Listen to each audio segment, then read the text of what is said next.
5 de agosto. Vamos lá, vamos fazer esse mês um mês extraordinário. Então, você está respirando, eu também. Vamos falar com o Criador. Senhor Deus eterno Pai, muito obrigado por mais uma manhã, obrigado pelo teu amor, pela tua misericórdia, por ter enviado Cristo Jesus para nos salvar dos pecados, ó Pai. Nos dá sabedoria através de entendimento e conhecimento, ó Pai, conhecendo provérbios, conhecendo a tua palavra, teus princípios e muitos preceitos, conceitos, coisas importantes para convívio, para negócios, para finanças, para criação de filhos. Nos dá, ó Deus, esse conhecimento que nós consigamos entender e aplicar. E aí sim a gente está atingindo sabedoria. Obrigado por tudo, em nome do Senhor Jesus. Amém. Bom dia. Provérbios 5. Hoje é 5 de agosto. Meu filho, preste atenção à minha sabedoria. Ouça bem meu conselho prudente. Assim você mostrará discernimento e seus lábios expressarão o que aprendeu. Pois os lábios da mulher imoral são doces como mel. A sua boca é mais suave que azeite. No fim, porém, ela é amarga como veneno e afiada como uma espada de 2 gumes. Seus pés descem para a morte e seus passos conduzem direto à sepultura. Pois ela não se interessa pelo caminho da vida, não se dá conta de que anda sem rumo por uma trilha tortuosa. Portanto, meu filho, preste atenção. Nunca se desvie do que irei lhe dizer. Mantenha a distância dessa mulher. Não se aproxime da porta de sua casa. Se o fizer, perderá sua honra e entregará a homens impiedosos tudo o que conquistou. Estranhos consumirão sua riqueza, e outros desfrutarão o fruto do seu trabalho. No final você gemerá de angústia. Quando a doença lhe consumir o corpo, dirá: como odiei a disciplina! Se ao menos não tivesse desprezado as advertências. Porque não ouvi meus mestres, porque não dei atenção aos que me instruíam. Cheguei à beira da ruína total. Agora todos saberão da minha vergonha. Beba água de sua própria cisterna. Compartilhe seu amor somente com sua esposa, porque derramar pelas ruas a água de suas fontes, ao ter sexo com qualquer mulher. Reserve essa água apenas para vocês, não a reparta com estranhos. Seja abençoada a sua fonte. Alegre-se com a mulher da sua juventude. Ela é gazela amorosa, corça graciosa, que os seios de sua esposa o satisfaçam sempre, e você seja cativado por seu amor todo o tempo. Porque meu filho se deixar cativar pela mulher imoral ou acariciar os seios da promíscua? Pois o Senhor vê com clareza o que o homem faz e examina todos os seus caminhos. O perverso é cativo dos próprios pecados. São cordas que o apanham e o prendem. Ele morrerá por falta de disciplina e se perderá por sua grande insensatez. Então a gente tem aqui a diferença de vida, né? 2 estilos de vida que estão fazendo um bate e volta, né? Vai em um, vem em outro, vai em um, vem em outro. O provérbio faz isso demais. Chega a gente ficar tonto. Mas 2 caminhos totalmente distintos, né? E os 2 são questão de escolha. Até porque ele mostra aqui coisas que quanto mais você for se aproximando, tipo, quando ele diz assim, não se desvie do que irei lhe dizer, mantenha a distância dessa mulher, não se aproxime da porta da sua casa. Então, tem coisas que se você começar a fazer, não vai ter jeito. Ele já diz depois. Se o fizer, perderá sua honra. Entregará a homens impiedosos tudo o que conquistou. Então, certas ações que você for fazendo, atitudes que você for tomando, é tipo assim, pronto. Botou o pé na armadilha, agora a mola vai fazer fechar, né? E outro caminho, não, que é preserve o seu amor. Ele fala sobre a água, né, da sua própria cisterna, de não dividir essa água com os outros. Ali é a água da sobrevivência, da subsistência. Você fica com a sua esposa, você dá valor a ela, porque foi com ela que você começou sua vida, é a mulher da sua mocidade, né? Então, ele não tem nenhum pudor nem tabu de falar sobre a sensualidade tanto da esposa como da mulher promíscua, né? E mas falar sobre como é importante manter esse relacionamento sadio em todos os sentidos, até na cama, como ele fala, ela vai saciar você, né? Mas Salomão tem nenhuma vergonha, nenhum falso moralismo de falar sobre isso, né? Até porque quem criou isso foi Deus na relação, o projeto maior, mais básico da criação foi a família, né? Então, é uma questão de escolha clara. A gente vem trabalhando durante todos esses dias sobre provérbios, sobre escolhas, sobre todo dia você fazer escolhas. E essas escolhas e essa decisão, você toma essa decisão hoje para pôr em prática. Cada decisão nova que você toma, que você põe em prática, você está indo no sentido da sabedoria.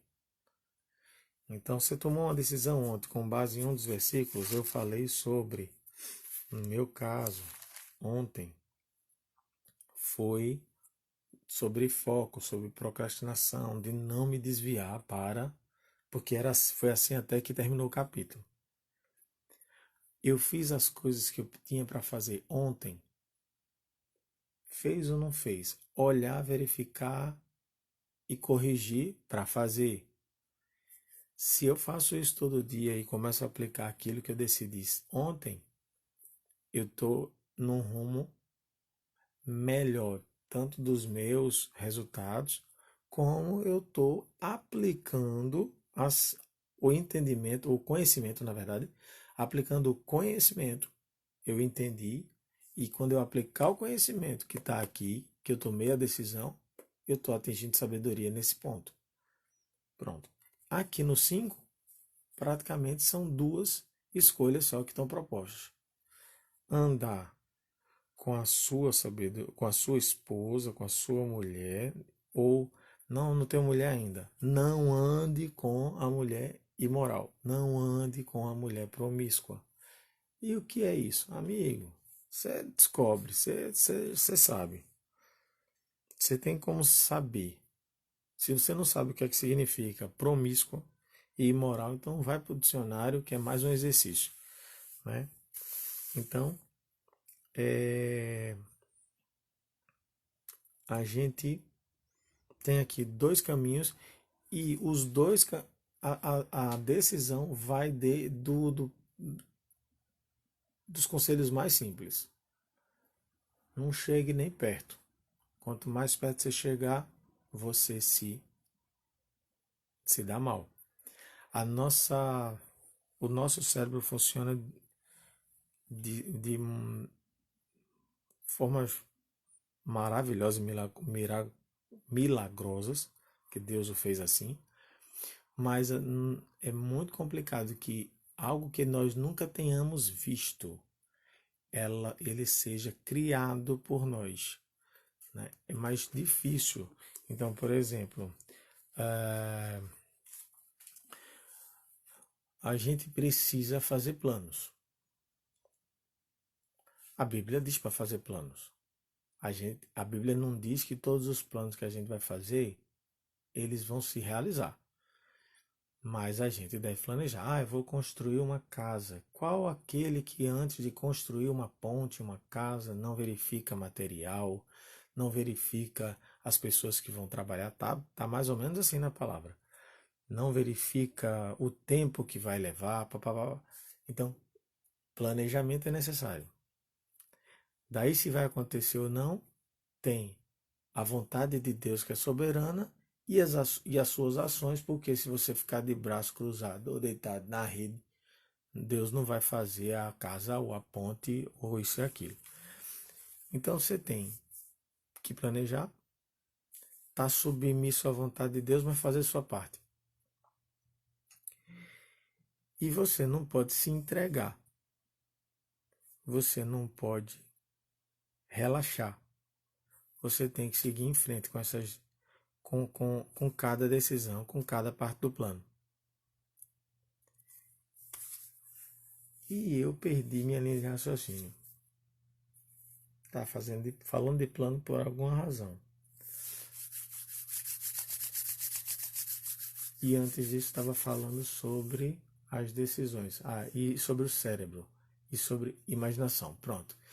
E aí você vai definir uma meta. Se você nunca... amigo, é vida real. Live é bom assim, porque a gente tá conversando e isso acontece. Eu não posso... Eita, esqueci, vou cancelar o videozinho porque eu esqueci. Não, mas aqui voltou. E aí, vamos fazer. Eu quero montar uma casa. Vamos lá. Projeto de uma casa. É um plano, é um pensamento. Uma super casa e tal. Você nunca viu a casa. O esforço que você vai fazer para desenhar essa casa nova, porque tem uma coisa da criatividade, da imaginação, é totalmente diferente do que se você já tivesse visto essa casa numa revista, em alguma coisa, e diz assim, cara, eu quero fazer uma casa igual. Totalmente diferente, né? O cérebro é capaz de fazer? É. Mas é muito mais fácil recorrer à biblioteca que está aqui dentro. Então é muito mais fácil que você sempre esteja alimentando essa biblioteca com imagens e que pegue coisas que você já viu em várias casas e só combine para fazer essa casona que você está pensando em fazer. Né? Ou o Murilo chama de combinatividade, não de criatividade. Então, mas eu posso criar do zero? Pode. O cérebro não vai querer, porque o cérebro gosta de economia de energia. Do mesmo jeito que eu tenho um hábito ruim que eu preciso substituir, mas eu vou ter que me esforçar, o cérebro diz: vá, não, peraí, para que isso? Não está dando certo? Não está tudo quietinho aqui? Então, com isso, o cérebro, por subsistência e sobrevivência, ele é o cara que diz assim: procrastine, deixa para depois, para que gastar essa energia agora? O cérebro é parada com isso. E aí, por que eu estou falando nisso justamente nesse capítulo? Porque quando a gente vai recorrer a essa biblioteca que está aqui dentro, a gente vai recorrer do que a gente viu. Se a gente viu promiscuidade, prostituição, todas essas imagens, ou a partir de quando viu, muitas dessas imagens elas ficam aqui dentro e elas voltam muito, com muita frequência. Ainda tem a própria natureza pecaminosa e ainda tem o cão que gosta de ajudar dar esse empurrãozinho da gente lembrar ou faz lembrar por outras coisas desses assuntos. Então a gente fica sendo tentado sempre em relação a isso. Por isso que a gente tem que ter cuidado, a gente tem que ter atenção com os filhos de não terem acessos visuais, né? A princípio começa com a visão, né? De prostituição, de pornografia, né? Desses assuntos. Por quê? Porque isso vai estar gravado na biblioteca em algum lugar, isso vai percorrer a vida do cara ou da menina a vida todinha. Então, quanto menos acessar ou quanto menos ver, menos problema vai ter em relação a isso. Eu sempre cresci ouvindo que menino é guiado pelo ver e as meninas mais pelo sentir. Então, os meninos são mais bombardeados em relação a isso. Mas eu tenho imagens da minha adolescência em relação à pornografia, pornografia, que me seguem até hoje. É Deus está falando. Claro, cara, eu vou dizer que não vi, infelizmente eu vi. Eu não tive educação sexual por parte do meu pai, que tinha 51 anos de idade de diferença de mim. E agradeço a Deus que meu pai era um homem temente a Deus, que não me mandou para prostíbulo, por exemplo, que muitos e muitos da minha época passaram por esse tipo de coisa, né? Que não me dava revistas de Playboy, por exemplo, para eu ver. Não tive isso, graças a Deus, mas as imagens que chegaram a mim, muitas delas ainda me perseguem. E o que é que eu tenho que fazer? Substituir isso com a palavra, substituir isso com outras coisas que encham e renovem a minha mentalidade, renovem a minha mente. Então, são duas escolhas. E quanto mais perto você chegar, é pior. Ou seja, se você procurar ficar vendo esses assuntos, isso não só vai ser ruim para aquele momento, como para o resto da tua vida vai ter acesso àquelas imagens, porque vão voltar aqui. Imagens. Estou falando de imagem. Eu não estou falando de ter ido lá fazer. Então, é, faça suas escolhas. Se essas coisas perseguem você, tem jeito, substitua. Substitua com coisas que agradam a Deus, que trazem bons frutos. Aonde tem isso, Deus? Provérbio, amigo. Vai assistindo as lives ou vai ler, que é melhor do que as lives, porque tá na fonte. E então substituir e pedir a Deus a graça dele para que vá diminuindo sempre os efeitos desse negócio. Agora, se você já passou para outra etapa que você é pai, então aí acompanhe. Eu tenho dois meninos. Eu já tinha a responsabilidade de cuidar deles, de pastorear o coração deles. Isso já nasceu quando o primeiro filho nasceu.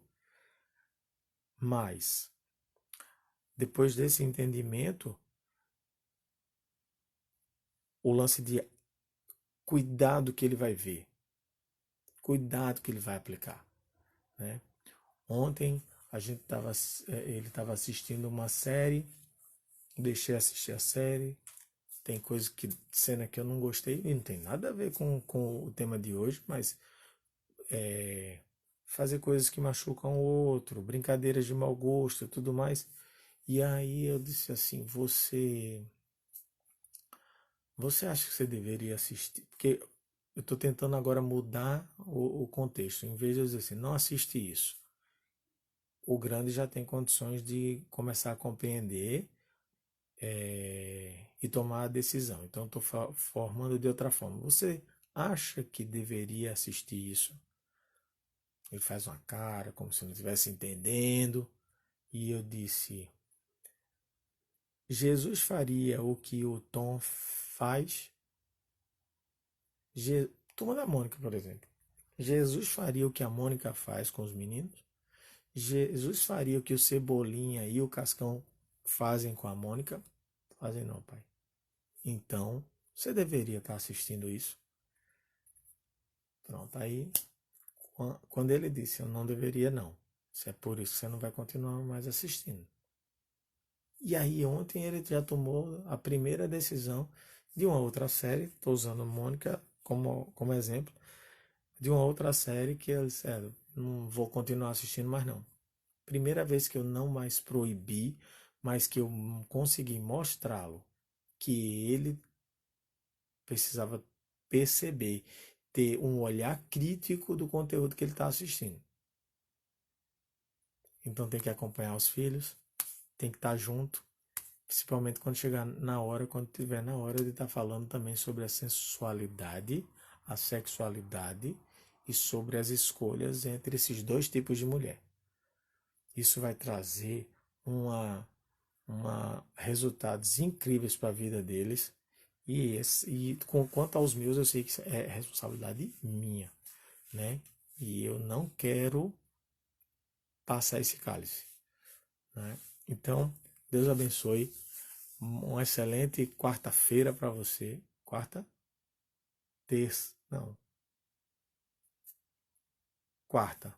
Uma excelente quarta-feira para você, né? E para todos que vão estar assistindo aí. E até amanhã, se Deus quiser.